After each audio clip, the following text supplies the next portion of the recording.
He worked 7 years for the woman he loved. On the wedding night, he got someone else entirely and didn't find out until the sun rose. If you've ever had someone change the deal after you already kept your end of it, comment Goalposts. This story explains why. Jacob arrives at his uncle Laban's household as a young man fleeing his own brother's anger, with nothing but a staff and a promise to himself. "Excuse me, are you from this land?" I am. I am Rachel, Laban's daughter. "Rachel, Laban's daughter?" Yes. And you are? Laban, I offer 7 years of labor for Rachel's hand. Agreed. 7 years it is. The text notes the 7 years felt like only a few days to Jacob because of how much he loved her, which matters more than it seems. It matters because it shows exactly how much Jacob had already invested emotionally and physically before the agreed-upon terms ever changed on him. The wedding preparations begin, and everything appears to be exactly as promised. The household celebrating, Jacob believing his 7 years have finally paid off. But under cover of darkness and the customs of the celebration, Laban makes a substitution. Leah, his older daughter, takes Rachel's place at the ceremony. Jacob doesn't realize anything is wrong until morning arrives, and by then, the ceremony is already complete, and the substitution is already permanent. "Laban, you deceived me! This was not our agreement!" "It is not our custom to give the younger before the firstborn." "You tricked me! You knew I wanted Rachel!" "Complete the week with Leah, then you will have Rachel too." A rule Jacob was never told existed until the exact moment it conveniently justified the switch. A pattern worth noticing even this early in the story. The resolution offered isn't an apology or a correction. It's another deal entirely. Marry Rachel too, after finishing Leah's bridal week, and work 7 more years. Notice what happened here. The goalpost didn't just move once. A brand new obligation was presented as though Jacob owed the debt, not Laban. Jacob accepts the new terms. And this isn't weakness. It's the same trap most people fall into when leaving feels like it would waste everything already invested. Rachel and Leah both become his wives under these terms, and the household dynamic becomes complicated, shaped by a decision neither sister fully chose. Jacob completes the second 7 years exactly as agreed, and by every measure, he has now fully honored both sets of terms Laban originally set for him. But instead of the arrangement finally settling, a new phase begins. Jacob negotiates wages for tending Laban's flocks, expecting this time the terms will hold. "Laban, for tending your flocks I ask for fair wages. Name your terms, Jacob. A share of the flock's increase. We will see if it is just." The agreed terms are specific. Jacob keeps the speckled and spotted animals as his wages, while Laban keeps the rest of the flock. As Jacob's flocks begin to thrive and multiply under these terms, something familiar starts happening again, the same pattern from the wedding night resurfacing. According to the text, Laban changes Jacob's wages 10 separate times over these years, each time right after Jacob starts succeeding under the current terms. The pattern is unmistakable once you see it clearly. Success under one agreement became the exact trigger for renegotiating the very next one.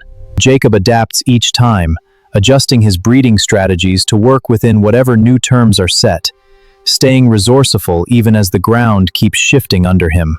This resourcefulness matters. It shows Jacob wasn't passive in this relationship. He kept succeeding despite the shifting terms, which makes the pattern even harder to justify. Laban's family is noticing. "Jacob has taken everything. Everything that belonged to our father." The mood has shifted entirely. Jacob notices Laban's own expression toward him has changed too. No longer the warm welcome from years earlier, but something colder and more guarded. "Your father has cheated me, changing my wages 10 times. What's notable is how long it took to say this out loud, even after years of the same pattern repeating inside a relationship built on family obligation. Rachel and Leah both agree with him readily, noting that Laban has treated them like outsiders too, using up what was rightfully theirs along the way. This moment matters. The pattern wasn't only visible to Jacob, it was visible to everyone in the household, once someone finally said it out loud. With the pattern finally named and agreed upon by everyone involved, Jacob makes the decision that the next chapter of this story would not include renegotiating again. If you've ever finally said the quiet part out loud about a pattern in your own life, comment "name it." The second half covers what happens next. Jacob gathers his family, his flocks, and everything he has rightfully earned, and prepares to leave while Laban is away shearing sheep some distance off.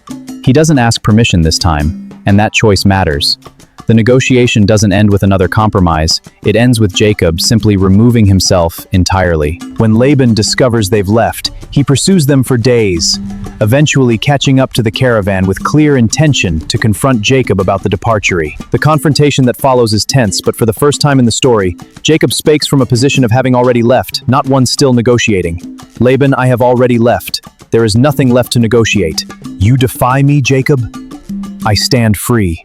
Laban, for 20 years I have served you. You changed my wages 10 times. The terms never stayed the same.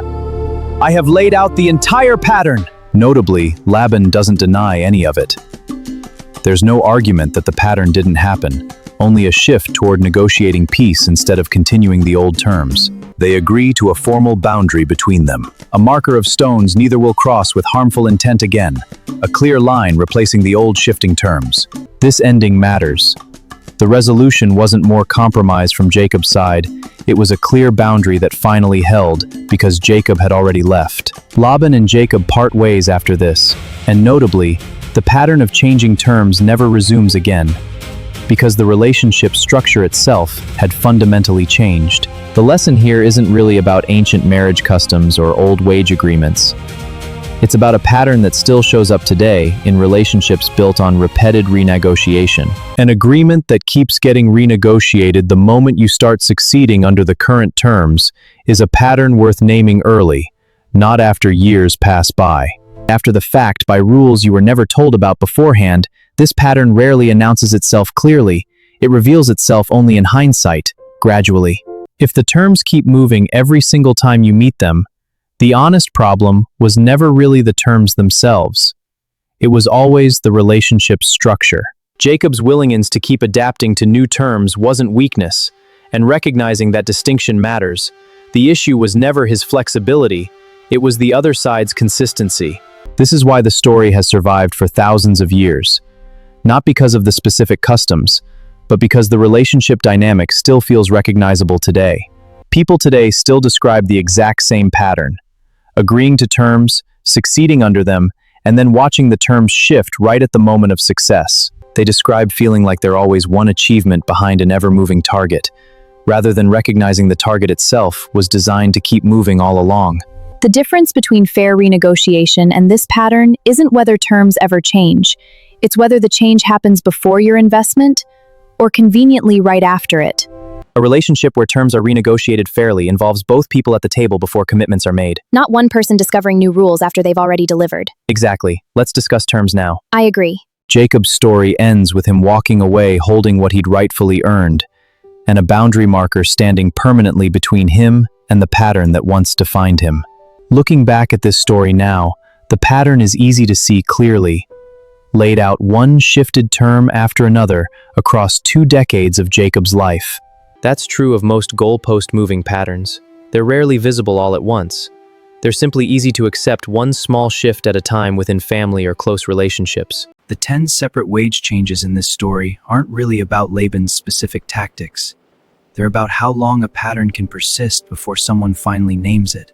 If you've ever kept meeting someone's terms only to have them shift again right after, this story isn't really about Jacob and Laban anymore. It's about you. This is exactly why revisiting old stories through a psychological lens matters. The customs change, but the human patterns underneath stay remarkably consistent across time. Next time you notice an agreement's terms shifting right after you succeed under the current ones, remember this story and trust that the pattern is information, not coincidence. It doesn't matter whether that shifting comes from someone in a story thousands of years old or someone sitting across the table from you right now. The mechanics repeat. Name the pattern the first time it happens, not the 10th time, after years of adapting to terms that were never actually going to stay settled.